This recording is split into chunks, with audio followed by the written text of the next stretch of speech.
Welcome to another deep dive. Today, we're asking something, well, pretty fundamental. What really separates the rich from the poor? It's a big question. It is. And you might think, oh, it's just about having money. But our source today, mindset, the engine of wealth and success, suggests it's something deeper. That's right. The source argues pretty strongly that mindset isn't just part of the picture. It's presented as, like, the core engine, the operating system, you could say, for building wealth and achieving success. Okay, so let's unpack this then. The source draws this really sharp contrast right at the start. It says the poor mindset hits a barrier and thinks, I can't afford it. Full stop. Like a wall. Yeah, end of story for them.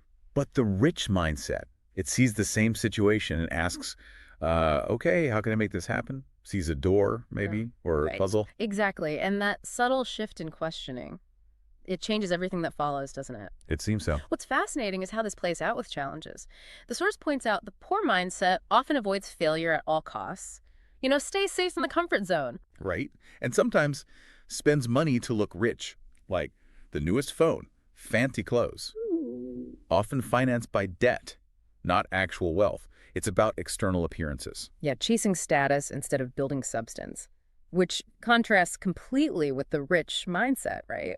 The source says they actually embrace failure. Or at least they accept it as part of the process. Yeah, like feedback, data, not the end of the world. They're focused on investing in things that actually grow wealth over time. Businesses, skills, assets, not just stuff you can show off. It's about building versus displaying. And this connects directly to responsibility, which the source really hammers home. How so? Well, the poor mindset often blames external things. Oh, I wasn't born lucky, or, the system's rigged against me. There's a sense of victimhood, maybe. Okay, I see that pattern. But the rich mindset, totally different. They take like radical responsibility. The source basically says they operate knowing no one is coming to save them. Wow, that's blunt. It is, but it's empowering too, in a way. It means they are in control. So they read, they start businesses, they take calculated risks. They're constantly learning because they know it's up to them. And that learning point is huge too. The source highlights this difference.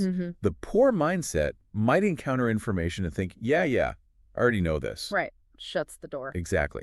But the rich mindset, even if they do know something about it, they ask, okay, what more can I learn here? What's the nuance I'm missing? And that openness, that curiosity, That one question changes everything, the source argues. it really does. So, this raises a really important point the source makes quite clearly. What's that? It argues that your thoughts literally create your actions. And your actions, well, they create your results, your reality. Okay, so thoughts, actions, results. Simple but powerful. Very. So if your bank account isn't looking the way you want it to, the source says don't just look at your paycheck. Look deeper. Look at your core beliefs, your mindset. Because that's the engine driving the whole thing. That's the argument. Mindset as the engine, not just a passenger. So what does this all boil down to for someone listening? The big takeaway from this source seems to be, well, it sounds almost too simple. What is it? Change your thoughts Yeah. and you'll change your life. Yeah. It really pushes you to look inward at your own belief system first. It absolutely does. And it leaves you with a pretty provocative thought, doesn't it? Go on. What new doors, what new possibilities might actually open up for you if you started consistently asking, not can I afford it, but always, okay, how can I make this happen? Definitely something to reflect on. Great stuff. Thanks everyone for joining us on this deep dive.